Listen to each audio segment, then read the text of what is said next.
अस्सलाम वालेकुम viewers, I am advocate Hasan Mahmood Bhutta. दोस्तों, आज की इस वीडियो में आपको बताया जाएगा असिस्टेंट डायरेक्टर आईबी के बारे में। असिस्टेंट डायरेक्टर आईबी की सैलरी कितनी होती है, असिस्टेंट डायरेक्टर आईबी भर्ती कैसे होते हैं, assistant director IB permanent post है या कॉन्ट्रेक्चुअल पोस्ट है, और इसके साथ साथ बाकी कुछ और बातें भी जो कि एडीआईबी की पोस्ट से रिलेटेड हैं वो आपके लिए जानना बहुत ज़रूरी है, क्योंकि आप में से बहुत सारे ऐसे लोग हैं जो कि एडीआईबी के लिए जिन्होंने अप्लाई किया हुआ है, टेस्ट दिया हुआ है, अभी रिज़ल्ट अवेटेड है और एफपीएससी की तरफ से अभी एडीआईबी का रिज़ल्ट नहीं आया। वो भी इंशाल्लाह ताला आ जाएगा और उसके ऊपर भी एक वीडियो बना दी जाएगी जब वो आने वाला होगा। तो दूसरी बात यह है कि एडीआईबी की सैलरी क्या होगी, पर्क्स क्या हैं, प्रिविलेजेस क्या हैं, और इसके अलावा एडीआईबी भर्ती कैसे होते हैं। वो लोग जो आप में से न्यू हैं, जिन्होंने आज तक मुझे नहीं सुना या उनको एडीआईबी के बारे में नहीं पता, उससे रिलेटेड तमाम इन्फॉर्मेशन जो है वो आपको मैं इस वीडियो में शेयर करता हूँ।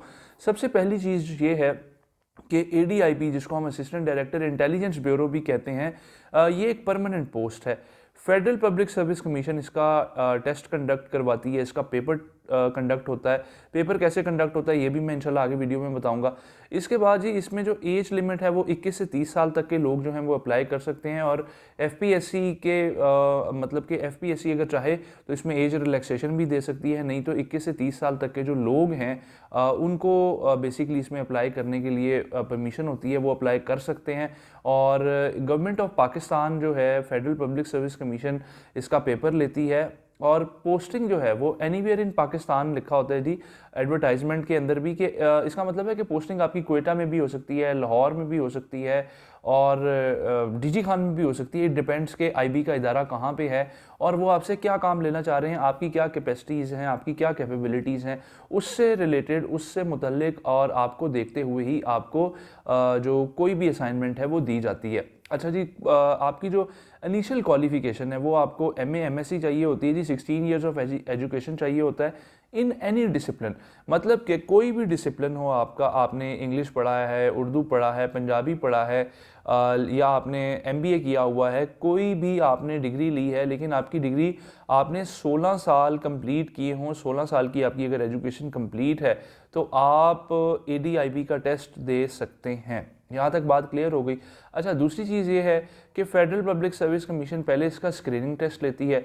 स्क्रीनिंग टेस्ट में से बंदे, जितनी आपकी सीट्स होती हैं उसमें से कुछ लोग शॉर्टलिस्ट होते हैं, और शॉर्ट लिस्टिंग के बाद डिस्क्रिप्टिव टेस्ट होता है, देन आपका इंटरव्यू होता है, फिर साइकोलॉजिकल, मेडिकल, और इस तरह से एंड पे आपको जो है वो जॉब लेटर दे दिया जाता है। ये सारे प्रोसेस में कितनी देर लगती है, ये एक बड़ा ही ज़बरदस्त सवाल है, और कमेंट सेक्शंस में, ईमेल्स पे, मुझे मेरे मोबाइल पे अक्सर औकात बहुत सारे लोग ये पूछते हैं कि सर एडीआईबी बनने में हमें कितना टाइम लगता है। तो एडीआईबी बनने में इट डिपेंड्स, ठीक है। लेट सपोज आपने जनवरी 2023 में पेपर दिया, अब उसका, या जनवरी 2022 में आपने पेपर दिया, उसका रिजल्ट हो सकता है 6 माह बाद आ जाए, हो सकता है 1 साल बाद आ जाए, हो सकता है 2 साल बाद आए। जब वो टेस्ट आएगा उसके बाद डिस्क्रिप्टिव के लिए लोग शॉर्टलिस्ट होते हैं, फिर आप डिस्क्रिप्टिव एग्ज़ाम देते हैं। अगर आपका फर्स्ट स्क्रीनिंग पोर्शन क्लियर है, एमसीक्यूज़ आपके क्लियर हैं, आपका देन डिस्क्रिप्टिव होगा। डिस्क्रिप्टिव अगर आपका क्लियर है, फिर आपका डिस्क्रिप्टिव के बाद ही आपका इंटरव्यू होगा। इंटरव्यू के बाद आपका साइकोलॉजिकल, मेडिकल। ये डिपेंड करता है कि कितनी सीट्स वेकेंट हैं और कितनी तेज़ी से डिपार्टमेंट चाहता है कि वो जल्दी से आईबी के असिस्टेंट डायरेक्टर्स को बुलाए और उनसे काम ले। तो इट डिपेंड्स। अच्छा, नौकरी, मैंने एक बात की थी सैलरी के हवाले से, तो परमानेंट जॉब है। अच्छा, एक और चीज़ है, ये कॉन्ट्रेक्चुअल जॉब नहीं होती, इट्स अ परमानेंट जॉब, ठीक है। और आप गवर्नमेंट ऑफ पाकिस्तान के अंडर होते हैं, गवर्नमेंट ऑफ पंजाब के अंडर नहीं होते। आईबी का जो महकमा है, इंटेलिजेंस ब्यूरो जिसको हम कहते हैं, ये बेसिकली एफपीएससी इसका पेपर लेती है, पीपीएससी इसका पेपर कंडक्ट नहीं करवाती। अच्छा, एक और चीज़ के सर सैलरी क्या होगी और क्या क्या अलाउंसेस हैं, क्या क्या पर्क्स हैं, वो भी हम इस वीडियो में डिस्कस करते हैं। तो सैलरी जो है वो बेसिक पे आपकी 50,000 के लगभग होती है, ठीक है, इसके प्लस माइनस में होगी। और नेक्स्ट अगर मैं आपको बताऊं तो टोटल पे जो है वो आपकी, वो अप्रॉक्सीमेटली 1.25 लाख के करीब होती है, 1,25,000 के आसपास, ठीक है। जैसा कि मैंने आपको बताया था कि 21 से 30 साल के लोग इसमें, एज रिलैक्सेशन का मैं आपको दोबारा बता दूं, 21 से 30 लाख के लोग इसमें अप्लाई कर सकते हैं, लेकिन 5 साल की general age relaxation normally FPSC देता है। तो अगर आप उस तरह से देखें तो 35 साल की एज तक के लोग इसमें अप्लाई कर सकते हैं। जनरल एज जितने भी सिटीजन ऑफ पाकिस्तान हैं उन सब पे अप्लाई होता है, वो सारे लोग इसमें अप्लाई कर सकते हैं। ठीक हो गया। लेकिन आपकी 16 ईयर्स ऑफ एजुकेशन जो है वो कंप्लीट होनी चाहिए। बेसिक सैलरी मैंने आपको बताया कि 50,000 के लगभग होगी। हाउस रेंट जो है वो आपका 15 से 20,000 रुपये के लगभग होगा। फिर आपका कन्वेंस अलाउंस है वो अप्रॉक्सीमेटली 8,000 के लगभग होगा। मेडिकल फैसिलिटी होगी, फिक्स अलाउंसेस होंगे, परफॉर्मेंस अलाउंसेस होंगे, एडहॉक रिलीफ होगा, और एंड पे आपकी ग्रॉस पे सैलरी आती है, जिसको मैंने अभी बताया था कि 1.25 लाख रुपए आपकी ग्रॉस पे सैलरी हो जाती है। ठीक है।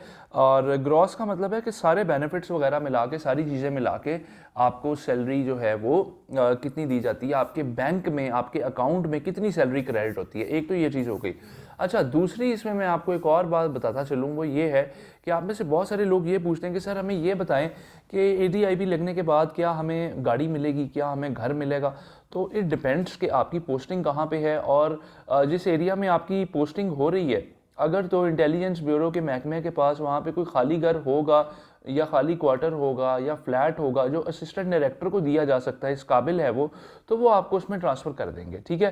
ट्रांसफ़र करने से मतलब है कि आपको वो पूछेंगे कि भाई आपको हाउस रेंट चाहिए या हम आपको वहाँ पे आप अगर घर लेना चाहते हैं तो आपको हाउस रेंट नहीं मिलेगा, आपको हम घर दे देते हैं। ये चीज़ याद रखिएगा, सरकारी नौकरियों में या तो आप हाउस रेंट ले सकते हैं या आप सरकारी घर ले सकते हैं, ये दोनों अलग अलग चीज़ें हैं। ठीक है। और दूसरी चीज़ ये है, गाड़ी मिलेगी या नहीं मिलेगी ये भी डिपेंड करता है जी। अगर इंटेलिजेंस ब्यूरो का महकमा ये समझता है कि असिस्टेंट डायरेक्टर को गाड़ी देनी चाहिए तो वो दे सकते हैं, और अगर आपको वो गाड़ी नहीं देना चाहेंगे तो वो नहीं भी दे सकते। इट ऑल डिपेंड्स कि आपका किस तरह का जो है वो आपको रोल दिया जाता है, किस तरह का आपका काम है, और स्पेशल अलाउंसेस भी लगा दिए जाते हैं। डिपेंड्स कि आपके पास कौन सा टास्क है। काम क्या होता है जी इंटेलिजेंस ब्यूरो का बेसिकली मॉनिटरिंग एंड एवेल्यूएशन का काम होता है। इसके अलावा जी AD के बाद क्या लगते हैं जी, आप डिप्टी डायरेक्टर IB लगते हैं, देन आप एडिशनल डायरेक्टर IB लगते हैं, और इसके बाद लास्ट में आप डायरेक्टर IB लगते हैं, और फिर आप रिटायर हो जाते हैं। इस सारे प्रोसेस में आपके 30 से 35 साल लग जाते हैं। 60 साल की उम्र में आपको रिटायर कर दिया जाता है। रिटायरमेंट के बाद आपको प्रोविडेंट फंड और GP फंड वगैरह जिसको हम कहते हैं वो आपको मिलता है, जो कि एक अच्छी खासी रकम होती है पाकिस्तानी माशरे में अगर देखा जाए। तो व्यूअर्स, ये कुछ बहुत ही इंपॉर्टेंट इन्फॉर्मेशन थी AD/IB की पोस्ट से रिलेटेड। और अगर आपका कोई भी सवाल इस पोस्ट के मुतल्लिक या कोई और सवाल है तो आप मुझे नीचे कमेंट सेक्शन में पूछ सकते हैं। इंशाल्लाह ताला मैं ज़रूर कोशिश करूंगा कि आपके कमेंट्स का रिप्लाई कर दिया करूं। आजकल मैं मसरूफ़ होता हूं तो कुछ कमेंट्स रह जाते हैं, उसके लिए मैं आपसे माज़रत करता हूं, लेकिन I will try to answer your questions. Thank you so much. अपना बहुत सारा ख्याल रखिएगा। मिलेंगे इंशाल्लाह ताला नेक्स्ट वीडियो में। तब तक के लिए अल्लाह हाफिज़, अल्लाह निगहबान।